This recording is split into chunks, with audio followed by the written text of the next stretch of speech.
getting rid of murder after 70. Or close to. I was gonna say, you're gonna test that out. Not tonight. Not tonight would be great, thank you. Hey, Gary can't be here tonight, so we'd like someone else to sit in for him. So I don't think that we can just change people in and out. We want to keep some consistency with the board. Well, then, Did he send comments along? could I suggest that the person that we put in here tonight would be our substitute when someone else is gone, and only that person? That wasn't how we originally set it up, so I would like to run that by our mayor, since he's the one who appointed us. We can't unilaterally just change it, because he officially designated the board. But he also said that the board itself was going to be extremely involved, so Yes. why wouldn't this board decide that instead of the mayor? Well, basically, if one of us council people can't be here, he's not gonna appoint somebody else to come in our place. I don't know, from the things that, I cannot say your first name. Bethany. Well, Bethany said last year, or last time, was that as far as she's concerned, the council is already gonna do something. So, personally, I don't care who shows up from the council, as long as it's council. But I do think that it's unfortunate that if this particular table full of people can't decide whether we would have a substitute that is, you know, the same person all the time. That's not really how committees typically work. So, I mean, if our goal is to make sure the entire committee is here every time, we can operate our meetings like that. We'll just be very limited in making sure that we actually get meetings to happen. Unless you set up an alternate Well, ahead of time, I guess, John. I don't know. I'm just throwing stuff out. You set up an alternate. well, how do we propose that we should set up an alternate? I think we asked the mayor that officially, put forward all of these names to be listed. I think we need to run that by him. Is he here? He No, is not he's not here. gonna be. He doesn't, he did not appoint himself to be part of this committee, as it turns out. Well, I can't imagine why. my 26 years said that the mayor is in fact ad hoc member to all committees that he appoints to. Well, not this one. Actually, he doesn't operate that way. That would not be what our city guidelines would dictate. Our city He guidelines. tries, that's not the role of the mayor, not the way we operate our city. You were free to make that choice as the mayor, but that's not the way we are currently operating. We have all of our subcommittees, and while he may attend, he is not a voting member of our committees, and not a member of all of But he them. can't attend. I mean, he can come if he wants, but he's still not a member of them. Okay. We were just talking about if we could have an alternate sub in for Gary, because he's not here.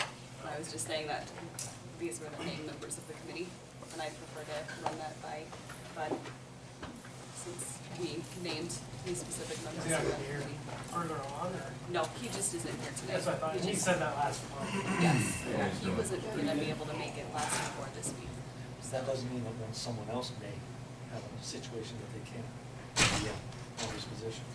And my request is that we have an alternate available and make that one person available to be the alternate for whomever could be. Then an alternate would probably have to attend one of these so that there's no discussion that went on. And I got an idea that the alternate I have in mind will do that. Well, I'm not a big fan of changing the way the committee is set up after we've already started it. I think we've got a good working. I think there's enough voices. Okay. That is also accurate. I don't think anybody's ever accused us for talking too little. No, that certainly would be a problem. That's not my Scott? problem. Okay. Special service.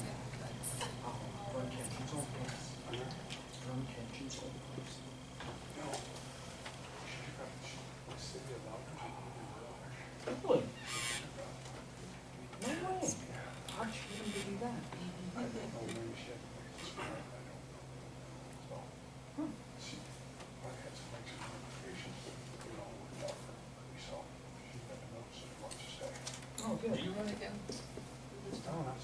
And you were at large, or? I am fourth. That's sure. Who's at large? Were you Tammy is just at in the one large and behind Riley me is or at doing large. that? Tammy's not this year. So Riley is not. Mayor says okey dokey. That it's okay or that It's okay. well, there you go, somebody. I mean, Colors, everything. oh, all right, Toilets. No, mayor said it, so. all right. Yeah, I did. You should come down and hang out here. Yeah. Oh. Yeah. I'm not gonna call him back, I'm not gonna call him No, back, you I can don't go need through to. this crap. All right, we're at 6 o'clock. Playing games. All right. We're at 6 p.m., so we will go ahead and call our rental code meeting to order. Thank you all for coming tonight. Chad asked if he could say a few words right here at the beginning, so I'll go ahead and turn the floor over to him. Okay. I appreciate that, Bethany. Okay. So as it turns out, since our August gathering, there's actually been some pretty interesting developments in the Iowa court system. You may or may not be aware of the Orange City, Iowa rental code that went to court. Okay. The background is this. In February 2021, Orange City, Iowa passed their rental code. In May of 2021, a group of landlords and tenants sued the city and their inspector. It was in court for over 2 years. There has been a decision in the case that I think we should pay close attention to. This last August 31st, so just 2 weeks ago, Judge Jeffrey A. Neary ruled against Orange City and its inspector and struck down the ordinance in whole. He cited it as a violation of Iowa's Article 1, Section 8, and the Fourth Amendment. Neary specifically called out the use of administrative search warrants and went so far as to permanently enjoin them from seeking such warrants and conducting inspections. In light of this ruling, I think it's an opportunity to reevaluate what Vinton and its city council are doing and proposing with its Chapter 148. I think the court has finally ruled, and rightly so, that the renters have the same rights to privacy and true domicile as those that are purchasing their homes. We as landlords have advocated for our tenants and expressed concern about those same rights of privacy and against the unfounded searches. It seems as though the Iowa courts have finally found it similar. Thank you. I had not heard about that. Would you be willing to submit that in writing to city council as, Do you want to see articles written on the topic or just this? Either way, you can submit it to us as a city council so that all of the city council members get that as a communication There in our packets, or you can come to our meeting tomorrow night and talk at the very beginning, presenting that. Either way. Your choice. Either way, you'll go on our official record, and I think we all would be interested in reading those. Okay. Then I will bring, how many copies am I required to bring? I've got 12 with me. If you have 12, 7 of us will be up there. So if you want to, or you can, if you have it via email, you can email it too. And then if it's written, or if you come talk to us, we'll go in our official minutes and we'll all have it in front of us. Okay. So either way. All right. But one question. Okay, in this ruling, was this as we kinda talked about last time, instead of Blake going in and looking at all of your properties, only when it changes hands, or not changes hands, but changes residence? Effectively, that still requires permission. So if it's not currently in tenancy, it would revert back to the property owner's property, and it would require his permission. Basically, the judge specifically said the administrative search warrants is an end around to not having just cause. But that's one city in Iowa. But it's in district court, and it was found in violation of Iowa's Constitution as well as the U.S. Constitution. That will start a snowball, and I would think that the city and its council would be very concerned about being on the wrong side of that. I'm just reading a quick article on that. Okay, so I have thank that you. article here too if you want. I would like to read that afterwards if that's okay. Happy to. So we still have our agenda and our direction from city council, so I think we should still hold our meeting as originally planned for tonight, and then we can bring that information to city council and see if there's anything different that we might want to do with that in light of that. We can't unilaterally make that decision. Perfectly fine, but I thought it should bear some weight here. Yes, thank you. I hadn't heard about that. Did you? Yeah, I heard about it. All right, fair enough. Thank you, Chad. All right, the first item on our agenda was a discussion of a survey to send out to current renters. Kind of putting together questions, what that might look like, timeline for disseminating, how to disseminate that, when to get it back. So, have you guys taken any time to think about what that might look like, what kind of things you would like to be on that survey for those renters, what information we are primarily hoping to obtain by doing such a thing?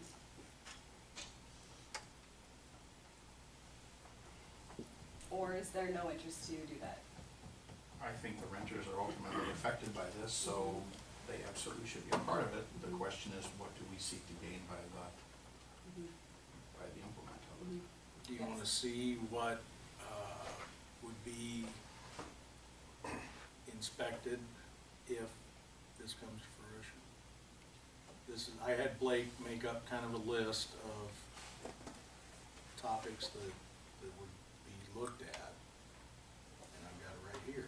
I think I've got a pretty good idea that everything from roof to basement's gonna be looked at. Well, it's right here. This is what's gonna be looked at, so. This is a general list of typical inspection items. And,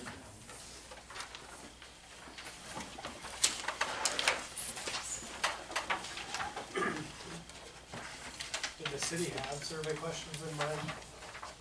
We did not. That was all left entirely to up to us if we want to even do a survey. So there's been no guidance from city council in general for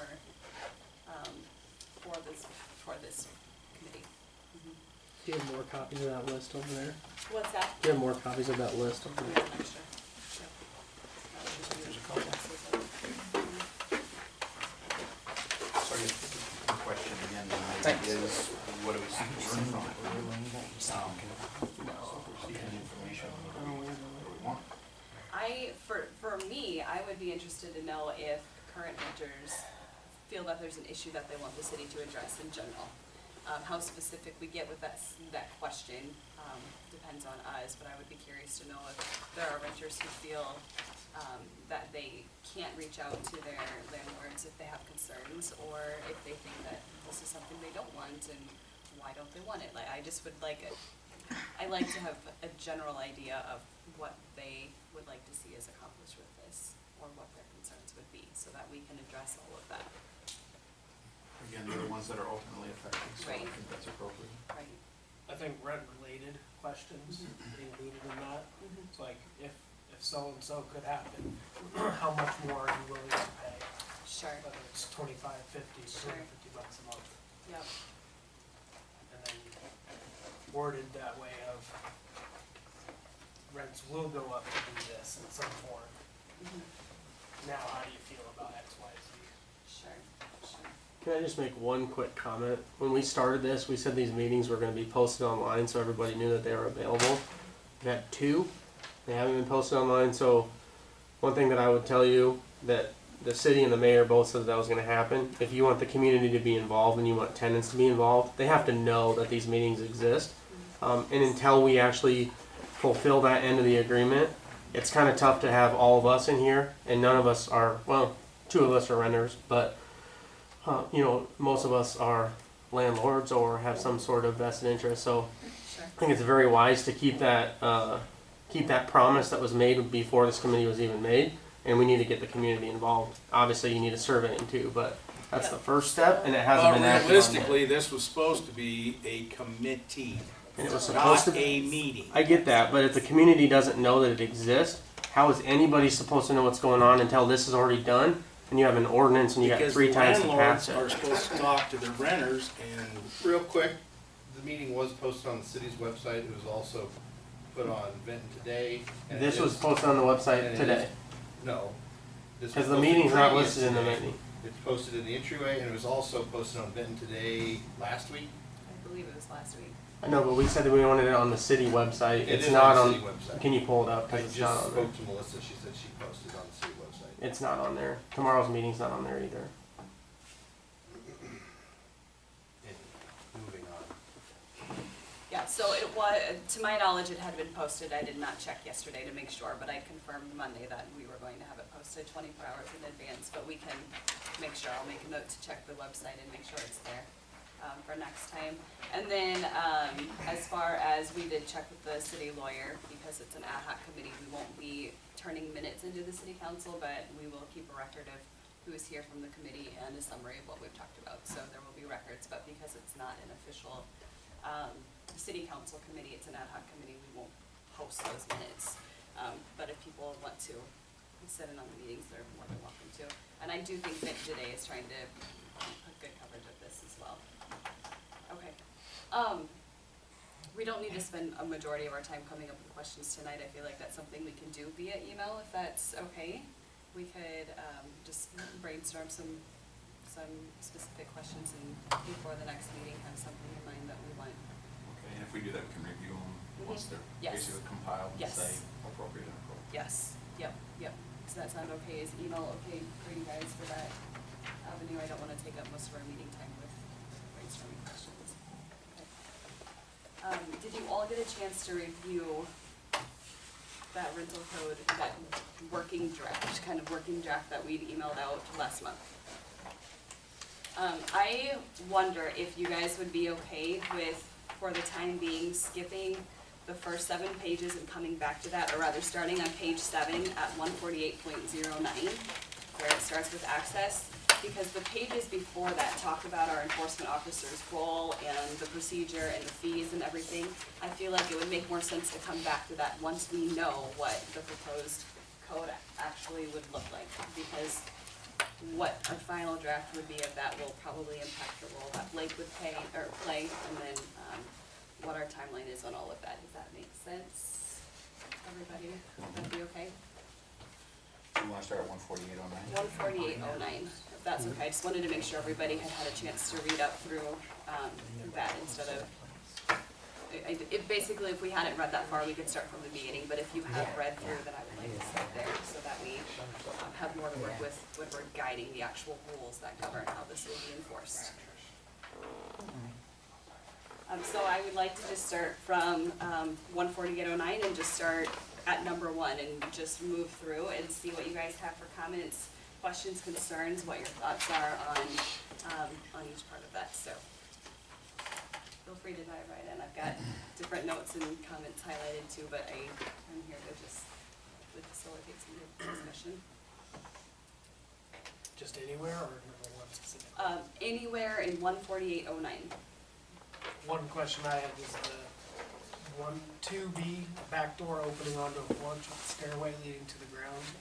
A lot of units have porches that, I don't know, for whatever reason, it looks like you can jump and reasonably get to ground or lower yourself down. I see that in a lot of different rental units. Cedar Rapids, thinking of all the college ones, nobody's got a stair on the back porch. Right. Yeah, that's a good thing. Any thoughts on that particular thing? I mean, I think the main point of that would be, in my opinion, just a back door. That is an alternate means. I think the stair is also Well, if a window is suitable, a porch without a stair.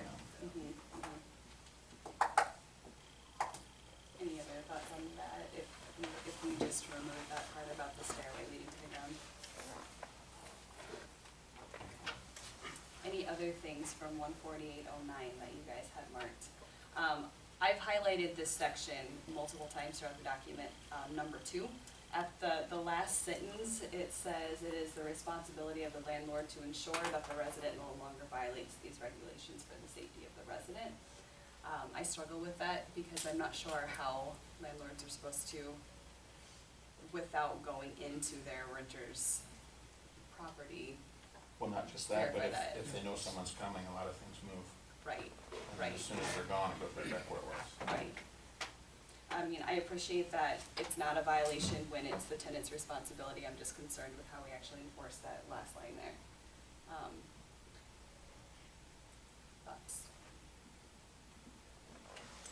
I don't believe it belongs there. Several places in here where it always goes back Right. to that, and Yep. I'm not in favor of that either. I've highlighted all of those as, doesn't make sense. Okay. Anything else from 14809? If not, we can move to 14810. Alright.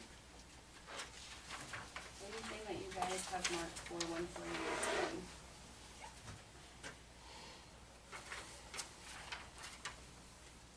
There's the same thing in number 5.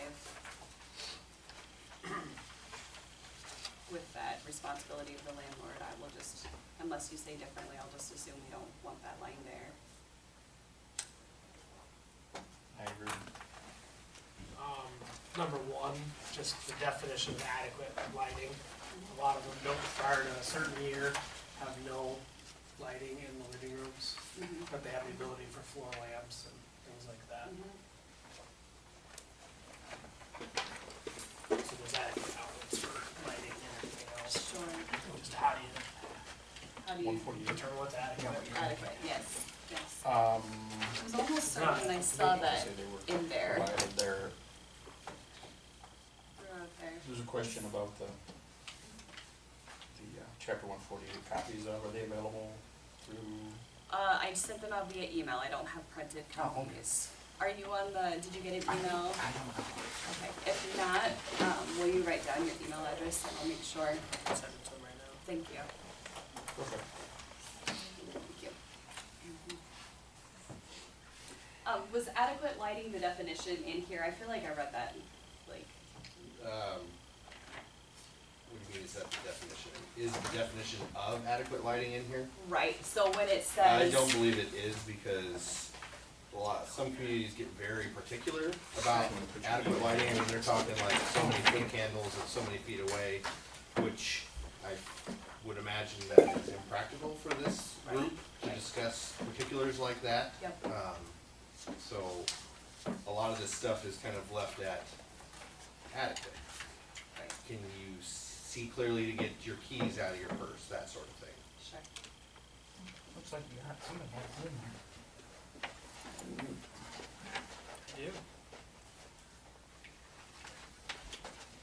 Do you feel like you want a more clear definition specified? Because I mean, I think the way it's written, it would give discretion to the city inspector. The way I can't imagine Blake being so nitpicky about it.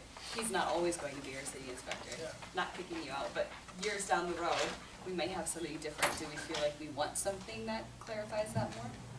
Or are you okay with? I almost feel like the more specific you make it, the more it locks you down to some things.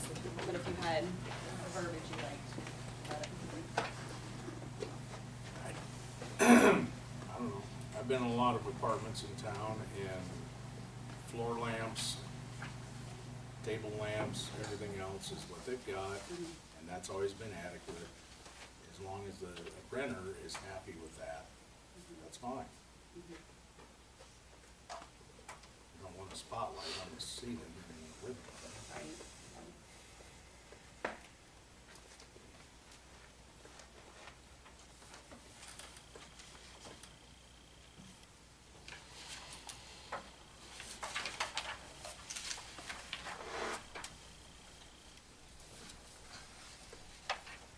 Anything else on that section?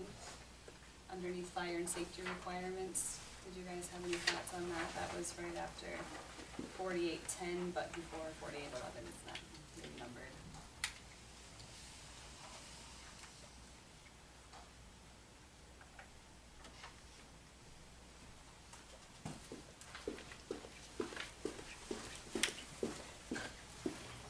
On page 10, under number 3, it does have that line again about responsibility of the landlord. I just marked that out again there.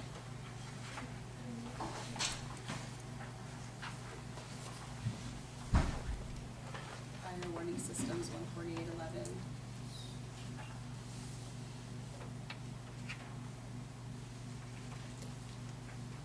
I'm going too fast, let me know. I just wanna keep this on task and make sure that we're having time to go through.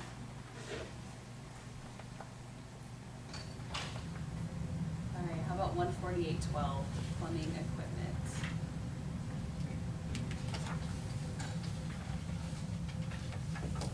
If you have an old house and you do a remodel, does that mean you have to bring everything up to the 2023 code? Should, but do you have to? So it's mandatory. If you've got that thing, you bring it up. I'm speaking specifically about a vanity, Yeah. and you take the vanity out, put a new vanity. It didn't have an air flue behind Are it. you It's tearing the walls out? not put a vanity in. Okay. Then you could get by doing a OD vent underneath the vanity. So that's Probably mandatory? It does not have a vent, so you could get by doing an OD vent. But it should have a vent. Okay, so it is mandatory. So you're at- Does the owner have the right to suggest that you use that type of an air flue rather than to have the flue up through the wall? Or who makes that decision? Well, an OD vent is legal, Yes. so he would make the decision, but it is legal as long as you do it correctly underneath the fixture.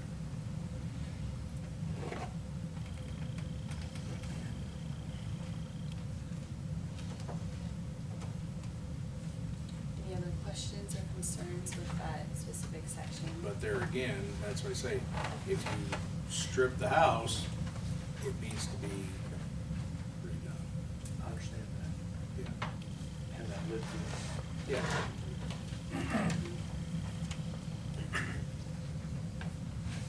All right, 14813, food preparation and refuse disposal.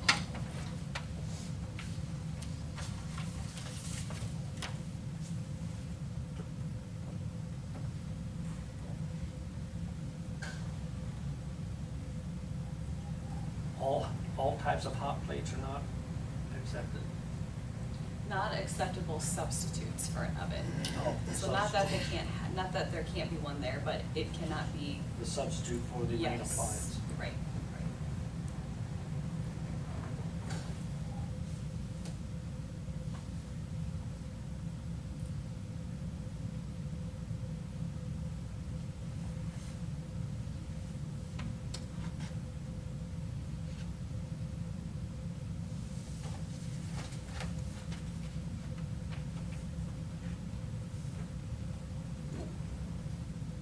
And number 3 in that section specifically says that the tenant is responsible for keeping their kitchen sanitary. It's not, not on the owners of the property to do that.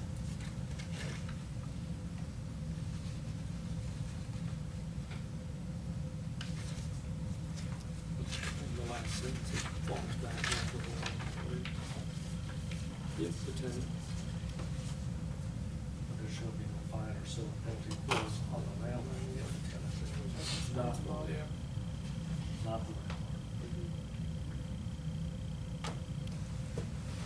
So it's only on the landlord if they're not, like, if you don't live in an area served by the city, if you don't have another means for them to have their garbage collected.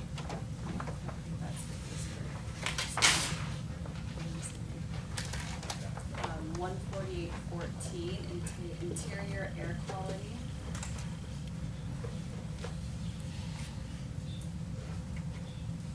Item 3 again has that sentence at the end. Mark that we don't like.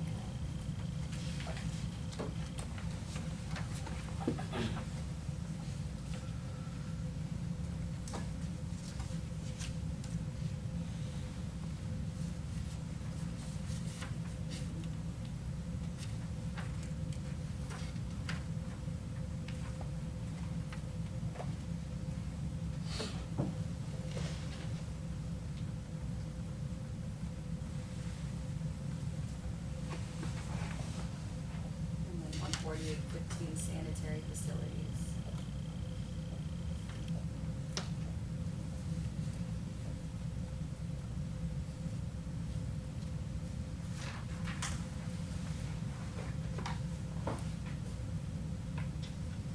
one or the other, a window or a Mhm. venting system.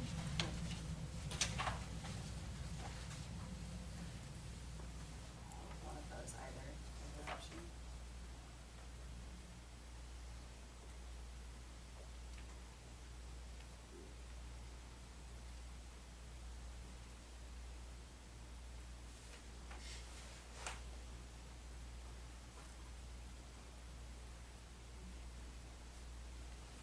And then 148.16, sanitary conditions.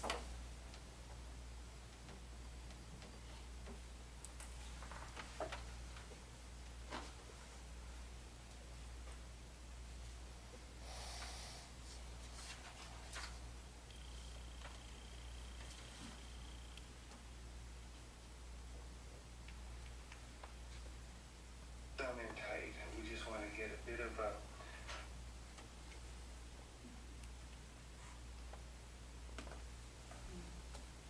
And then 148.17 is water supply. On the number 3, tenant responsibilities for the vermin, it says the living condition of the tenant reads, if they're the ones that create the infestation, the landlord must provide a housing official with a course of action to correct that violation in order to prevent the denial of violation of rental permit.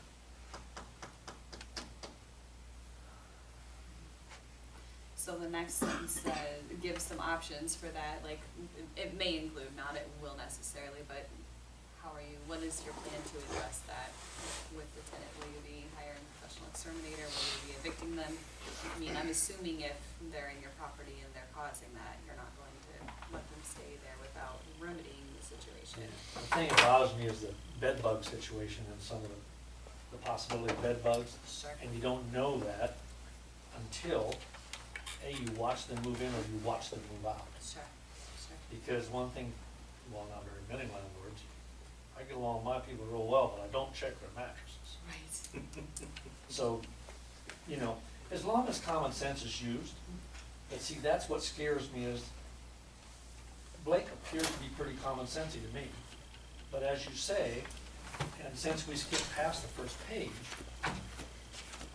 We'll go- come back, we will come back to that. Okay. Yes, yeah, All we right. will, so we're not coming, we're just, without having an idea of what we want this to look like, I didn't think it was a good idea to outline what we want the inspector to do when we don't even have this squared away. Because I think this document will guide how we want the inspector to enforce it, if that makes sense. It does. Is this our only opportunity to review this?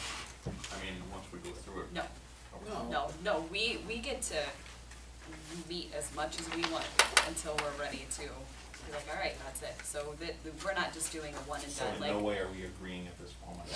No, no, No, no, no. no. Just for clarification. Yes, We, no, we, no. we actually started this thing with, it's could take a year, 2 years to get all straightened out. We all sit down and sing kumbaya. But, I know we're not going to, but close to it. Yeah, so this is just our discussions to formulate a proposed document, and then we'll have a meeting, at least a meeting, once we have a proposed thing, and we'll sign off on sending it to the council. Yeah, so this is not a one and done thing. I appreciate the clarification, just wanted to make sure that. Yes, for sure, for sure, for sure. And then, I mean, even then, when it does go to council, it will have the readings, and I'm sure we'll have input from, everyone who's not, like, participating in our monthly meetings or not sitting in on them. I'm sure we'll have, more comments then too. Water supply, 4817, any concerns with that? That looked pretty straightforward. And then 14818, thermal environment. So talking about, heating and cooling. Heating certainly has no problem. As a landlord, you want to, but cooling, on the other hand, is a situation that has to be, maybe you all saw the Gazette, the lady called the landlord, you know, until she's blue in the face when they brought her a little bitty 5,000 BTU. Well, we don't expect you guys to put central air in every place that you've got. Well, I understand that. Once again, common sense is gonna dictate some of this. Right, right. Give me a long time breathing. Yeah, Don't get any ideas. yeah, I mean, that, as not a landlord, it looked pretty general and not overly specific, that section.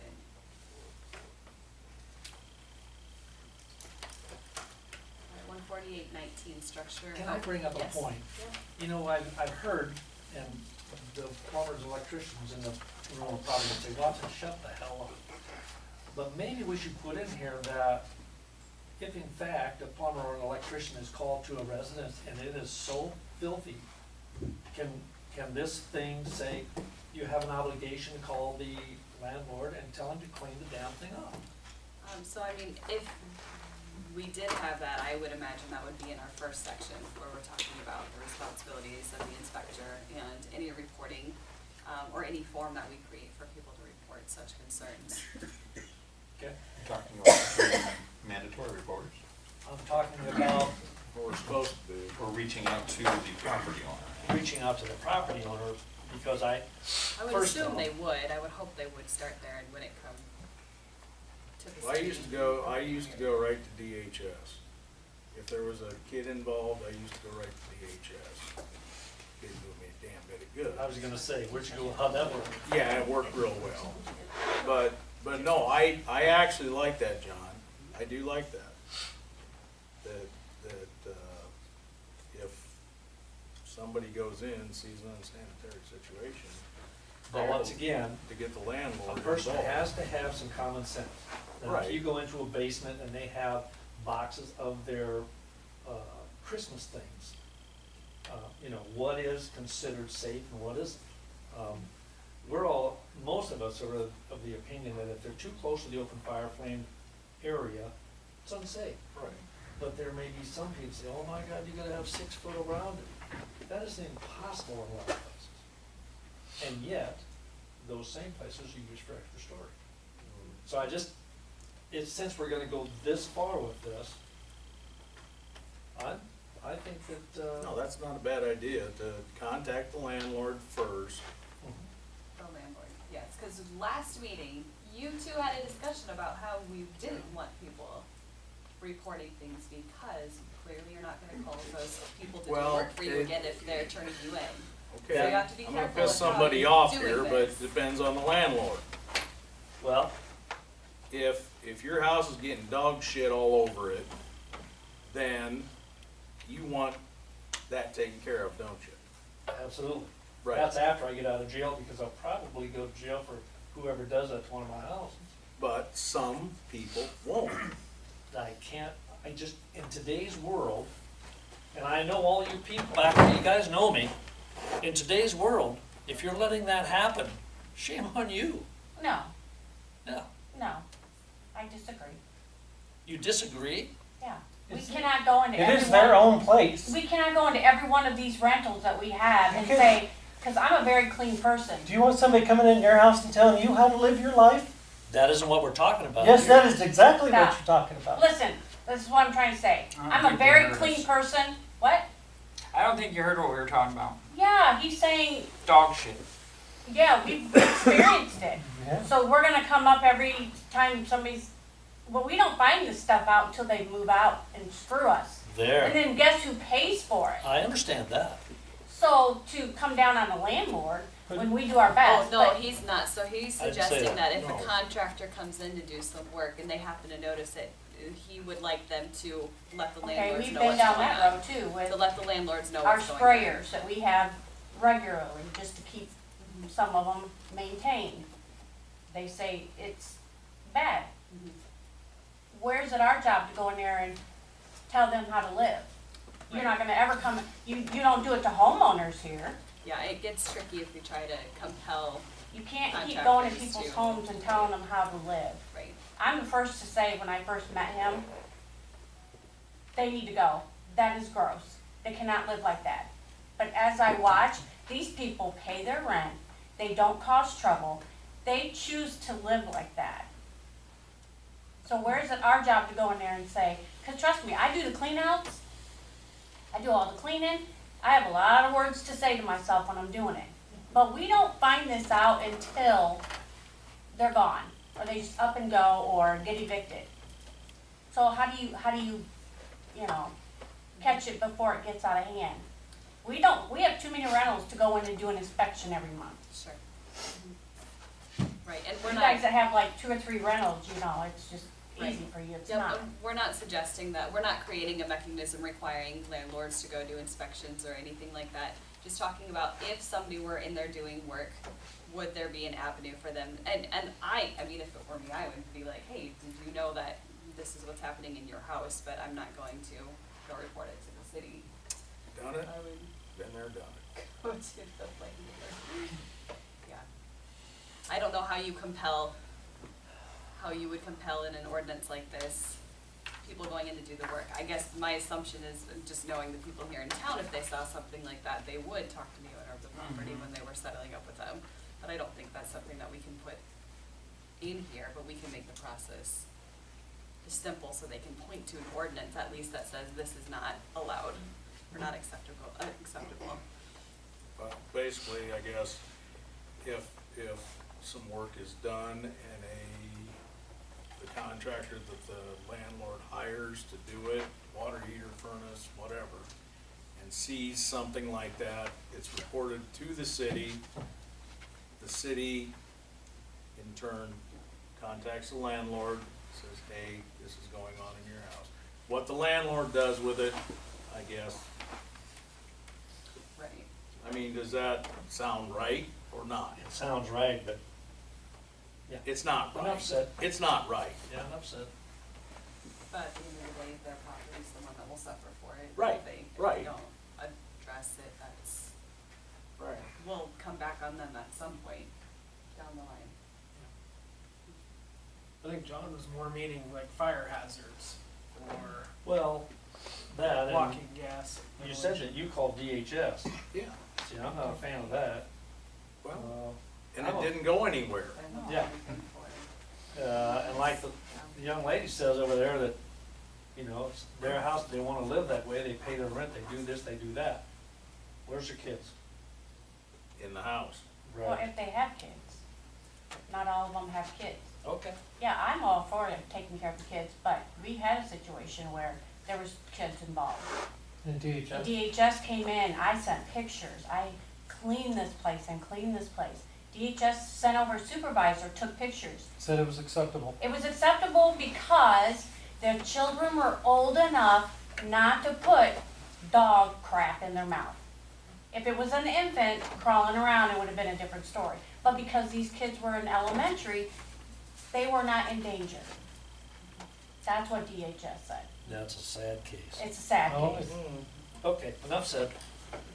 What's next? Moving on. 148.19, structure and materials.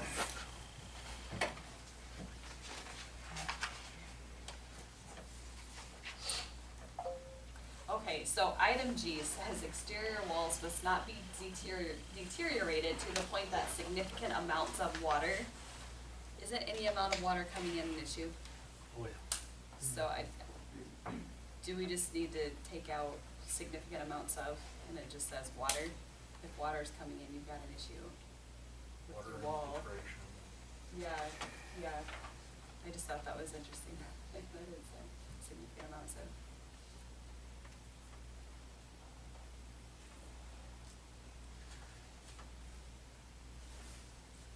On item I, it says interior stairs, so it's referring to interior stairs. It says a handrail is required on sections of stairs with 4 or more consecutive steps. I feel like I've seen plenty of places that don't have handrails. Is that pretty, you guys have the balconies, is that pretty standard? Do you guys have handrails? Is that something sorry, that might be a nitpicky thing, but I just was curious about that. I marked that as a question. Of course, theirs is pretty standard.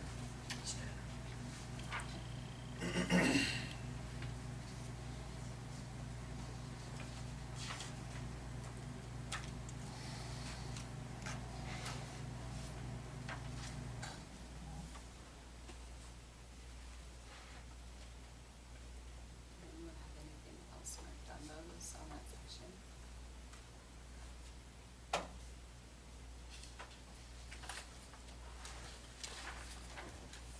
4820 is space and security.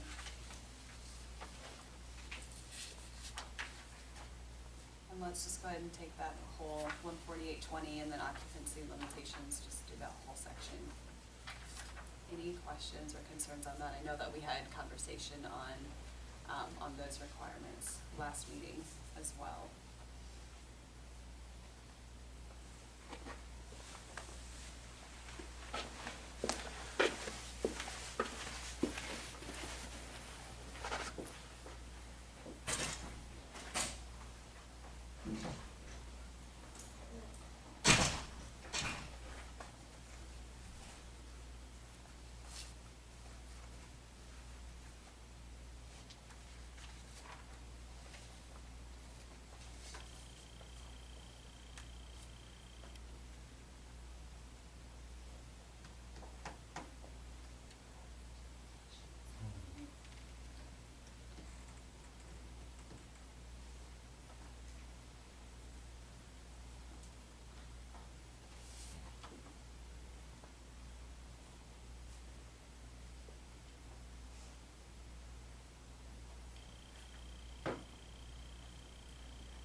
Item F.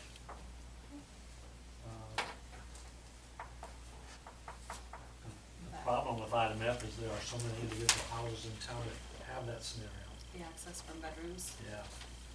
I mean, almost every story and a half has something similar to that. Bedrooms shall not constitute the only means of access to other bedrooms or Right. habitable spaces and shall not serve as the only means of egress. Do we have places where you have to go through a bedroom then to get to another bedroom? Is that a bedroom or is it a closet? Well, a lot of those are 10 by 12s or 10 by 10s. It isn't that I disagree with what you say, it's just that I disagree with just us landlords being involved with that scenario when a lot of the individual story and a half homes in town have that scenario. So aren't we just as concerned about their young people as we are the ones that rent from us? So I don't know how you fix that.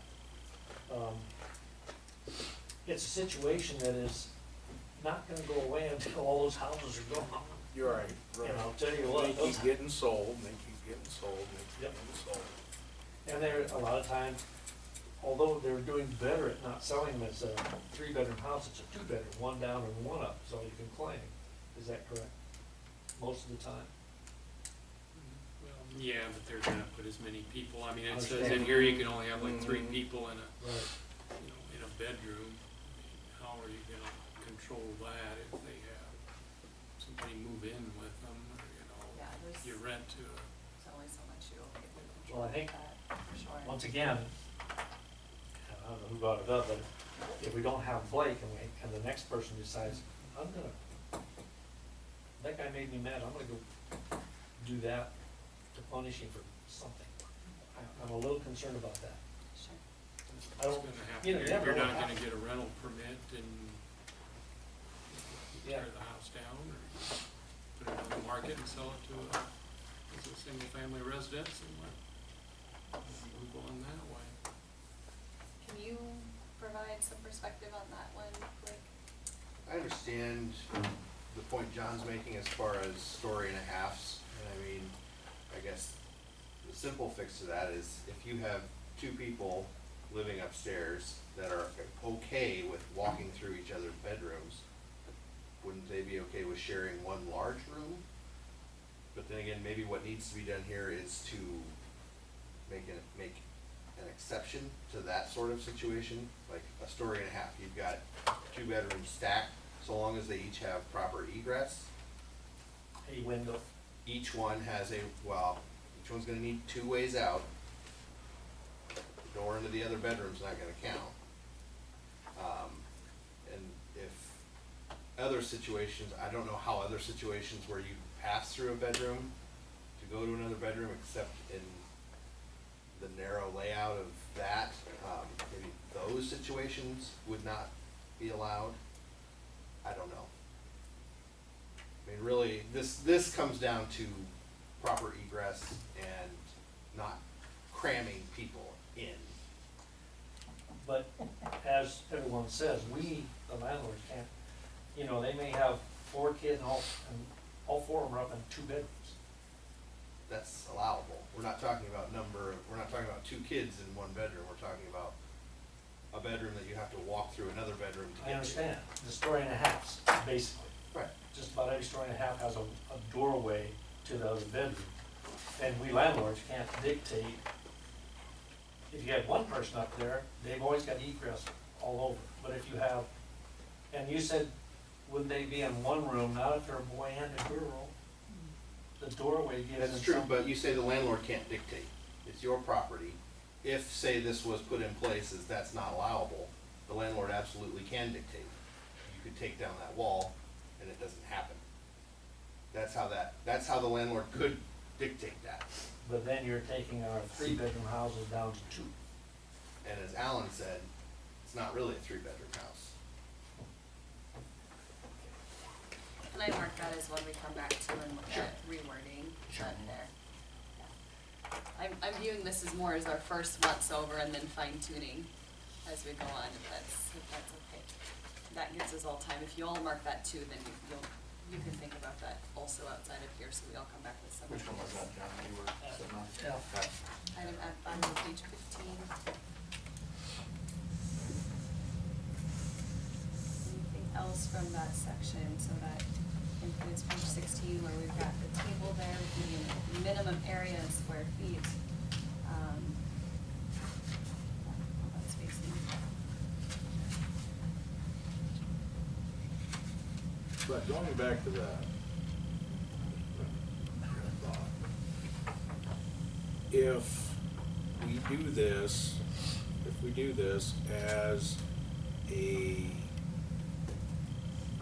when the renter moves out and the utilities change names, okay, Blake goes in and inspects before the next renter moves in. So, after the fact, that person that moves in next, he finds everything's okay, or there's a few things that has to be done. That next renter moves in, he's not going back in there until the next renter moves out, or that renter moves out. So, don't shoot me. I'm just saying, that's the out on that. You understand what I'm saying? I mean, you're not gonna dictate to that person, okay, you can't have 2 people in that bedroom, 2 people in that bedroom. So, and he's not gonna go back in and inspect and see, okay, I got 2 people in this one, 2 people in this one, so I guess that's kind of a good point. Maybe. What's next?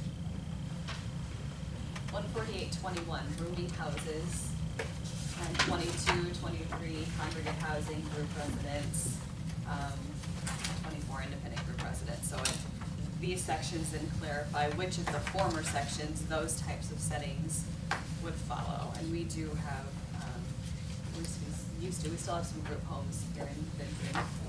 So it just shows what they also need to do with some specific requirements regarding like refrigerator for congregate housing, dining facilities.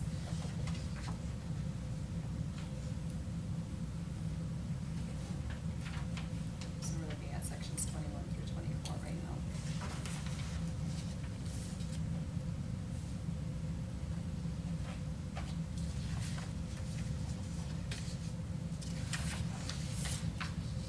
Generally speaking, the housing inspector can go in all group homes if they're not federally Right. mandated. Right. Yep. Yep.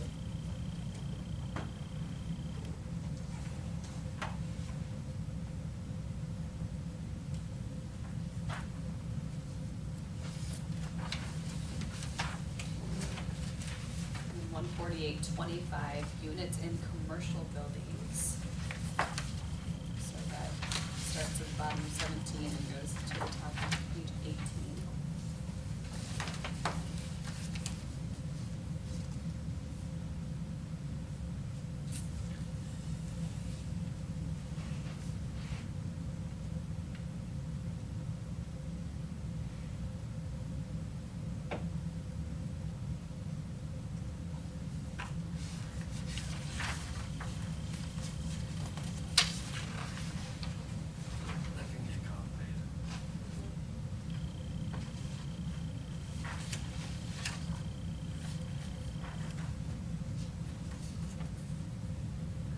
think we should go back to the commercial buildings at a later date. That's very, very complicated to impose the rest of this code or situation on a business that's downstairs and have that same business be responsible for some of the same things that this code's gonna try to do. We need to go back to that for sure. Yep, so that refers to the lighting, the structure, and, yeah, yep, I have that marked as well, and interior lighting. A lot of the stuff that was built years ago was not by today's codes. That was pretty evident a few years back. We had fire down there. So section 148.25 we'll come back to as a whole. All right, numbers 26 and 27, certificate of inspection, transfer and effective permit. Those will be things we would come back to probably as well when we're going through that first part again, if that makes sense. 28 presumptions. And then background checks. I have thoughts on that, but I'll let you all start with that. That should be anywhere in this law, that's not something you should dictate to the line. And it's not even on the list of things that we want to inspect for. It's not an inspection item, it's a rental agreement item. The inspection things consist of the actual structures. I'm not keeping copies of every Iowa Works online. I mean, it's an ad hoc thing where we look at based on, do we have any idea of who the person is, but, you know, if the city police has an issue, you know, they can look at utility records and see who's living where and do searches. I get the point of it, but that shouldn't be the landlord's burden. Other thoughts on that you don't like it in there, you don't like it in there. Where are you at, Chad?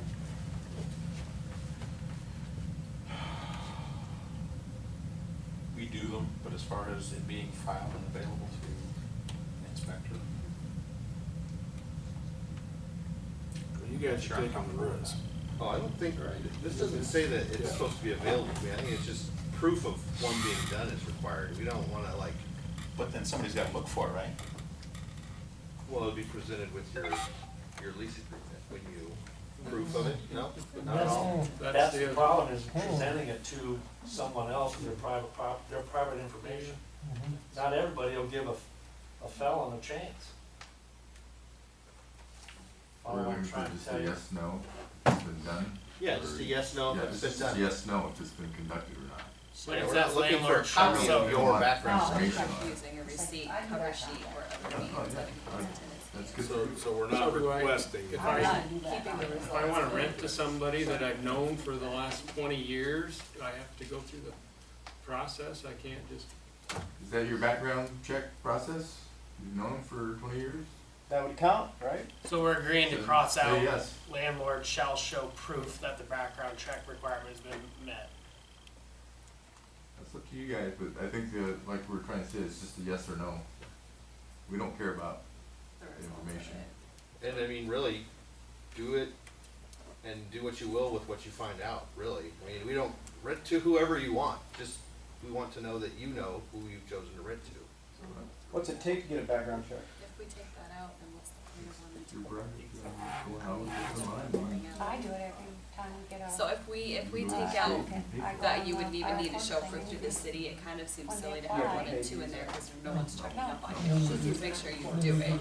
So I think the whole section would just come out 1 and 2. something you wanna do, but I don't think it's something that should be. Well, if you got a known felon moving in to town, it would be nice if Ted knew it. He should know it. That's still the landlord's But, responsibility. right. And No, I think no, that, I know. yeah. And the landlord would like to probably know that too, that he's renting to someone that is a little questionable. If you have a property close to schools, let's say, you got, obviously sex offenders, you're not gonna wanna rent to them. Right. So you're gonna wanna do your due diligence to see if they are on the registry, that you're not renting to them. Right. Before he finds out and says, you can't rent to them because they're too close to a school. So then you gotta kick them out. Well, they gotta register. Well, they know. Right, have right, to no, register. I know, but They should be there or not, it does get slipped through the cracks. when it's- Yeah, it does, and, you'll have a deputy sheriff knock on your door and say, you know, do you have so-and-so living here? You can't be here. That's another 2 months. So what I think I'm hearing from the majority of you is to Well, take they- out they- the They make it hard for us to section. get them out. Well, they have to. They have to leave. They have to They leave have to. immediately if they're on Yeah, sex if offender. they're on the register, they I have And to. if you post to the school. What's the Well, sentence I above look at that? stuff up like that. Reading right above the red 148, Yeah, that's a presumptions criminal. contained within the statute.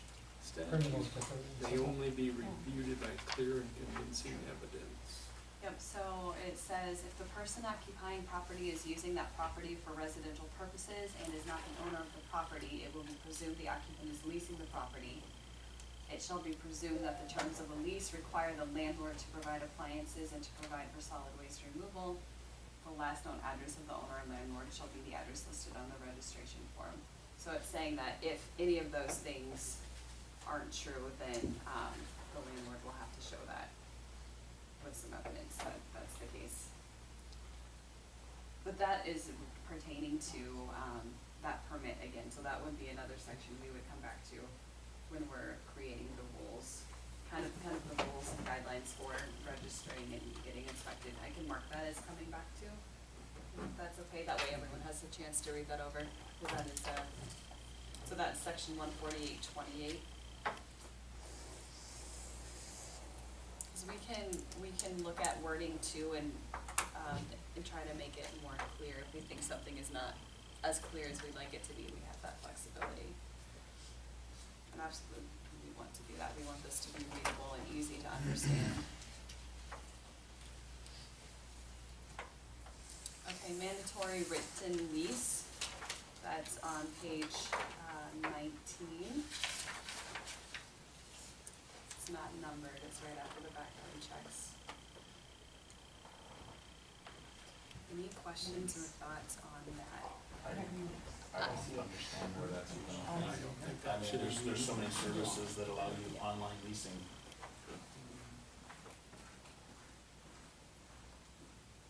So you mean, what do you mean online leasing?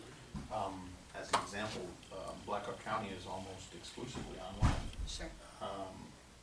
The Blackhawk County Landlords Association has an online background check, you submit everything online and you walk in, everything is already done.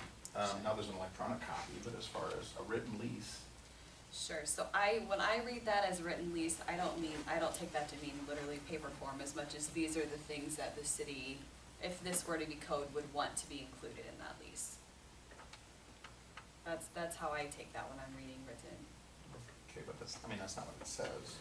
And again, I think that whole section doesn't need to be in here, and I don't think that's Exactly. part of. I mean, that's a business decision what our leases contain.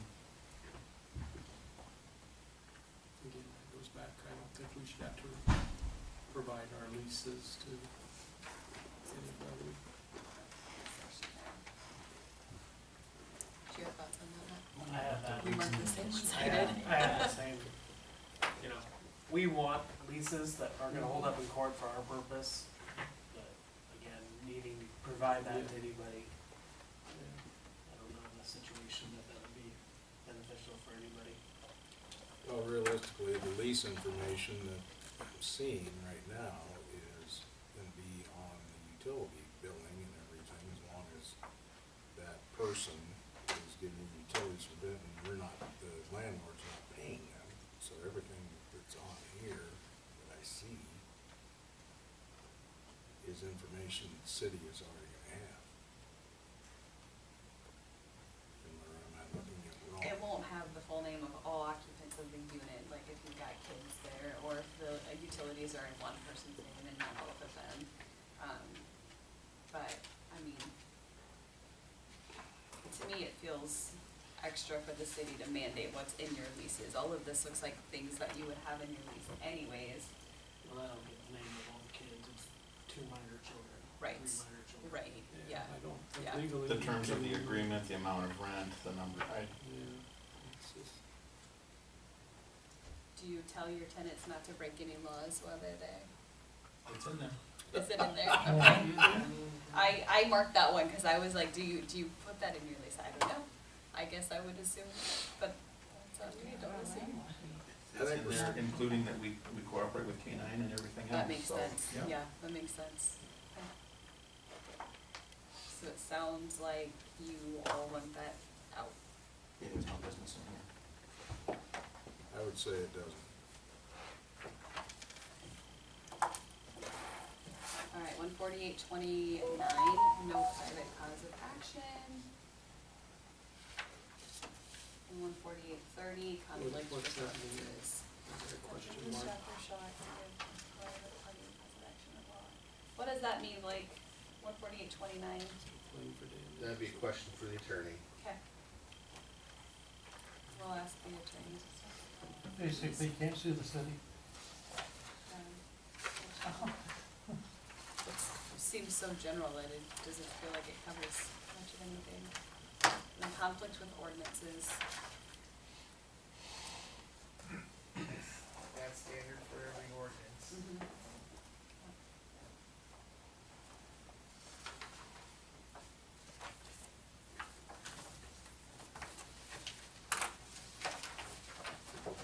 Okay, so that is the first run through of the actual meat to the draft of a rental code.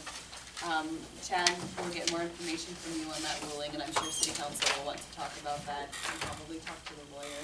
So what were you asking me, do you want me to come tomorrow night and present it, is that what you're asking, or just provide copies or emails?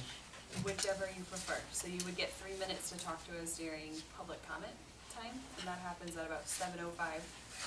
Or you can email all of us, and all the email addresses are on the city website. Or you can email it just to Melissa, and she can get it to all of us. So it would really be up to you if you want to come talk in person, or if you want to send everything or both. You can do whichever you want to do. I just wanna make sure everybody's informed, because it's pretty important, so. Yes, yep. Okay.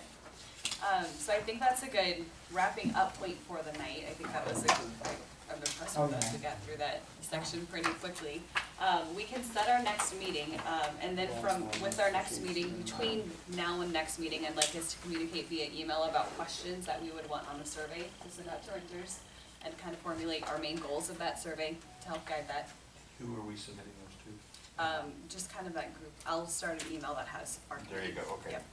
Yep, because I think the email I've been sending out has a lot of extra people on it. So I'll make sure to do that. I'm getting emails from you tonight, but mine. Yes, I have an email address for you, but You do have any? I do, but write it down, because if you're not getting them, then it's probably not correct. Okay, thank you. At AOL, CD in the computer.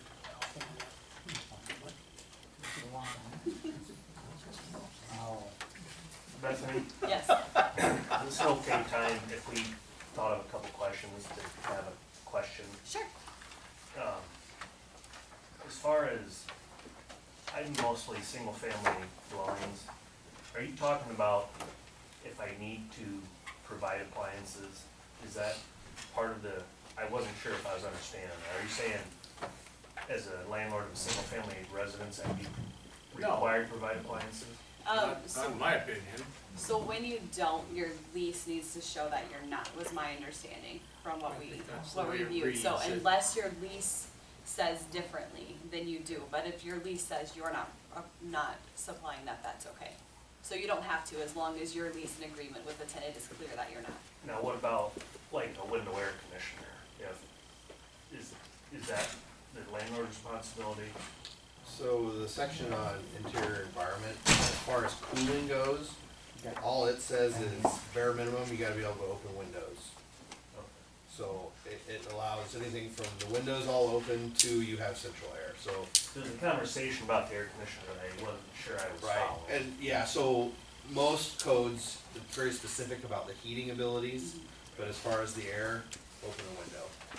And if I have a place for an electric range in the kitchen and they don't have one, can they have a hot plate if I have a provision for a range? I don't know if I've ever seen that, but I'm just saying, if I have a house that's got a plug-in and a spot for a range, can they say we're not gonna have one? That'd be. I would No, say that's a no. big fire hazard. I mean, what if they don't have a Well, range? he's a fireman, yeah. So you mean like if you have a single family unit and you're not providing appliances, but they don't have one? Or they don't want one. I mean, they say we're gonna eat out or cook in our microwave. Yeah. Is that, Which I suppose if they, I mean, so long as there's not a hot plate and no range, it's fine. It doesn't say you can't have a microwave and no range. I just, Just specifically that's one of says- the, It just says the hot finer plate can't be details used I was instead of wondering a range. okay, That's a that, good question. that was what I had. Those are good questions, yeah. Not a hot plate. Oh, The conversation. I think it's Gary. Yeah.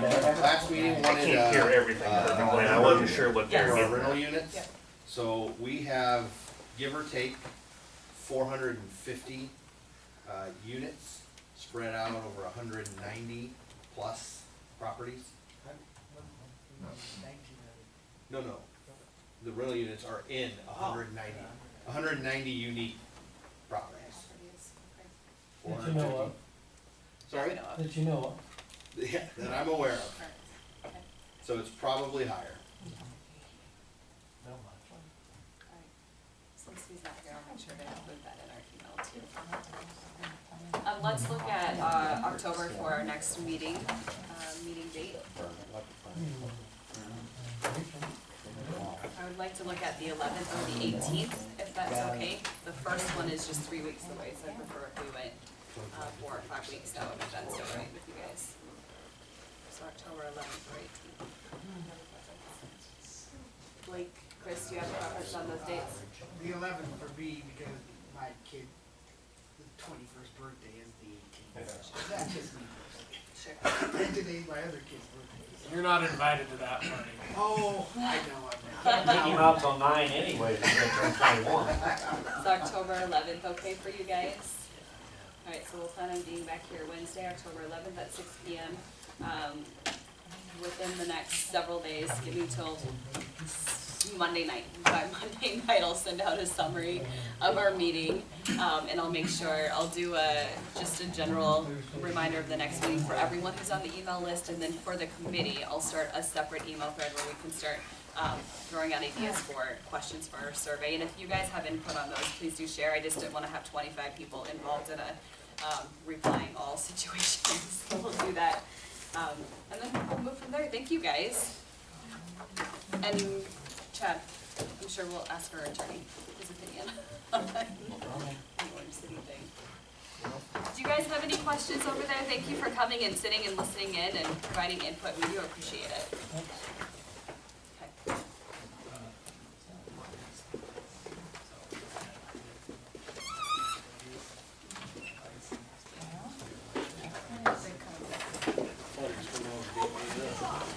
I am. I'm gonna put chairs away first. Yeah, you're moving. You're hidden behind it when I sit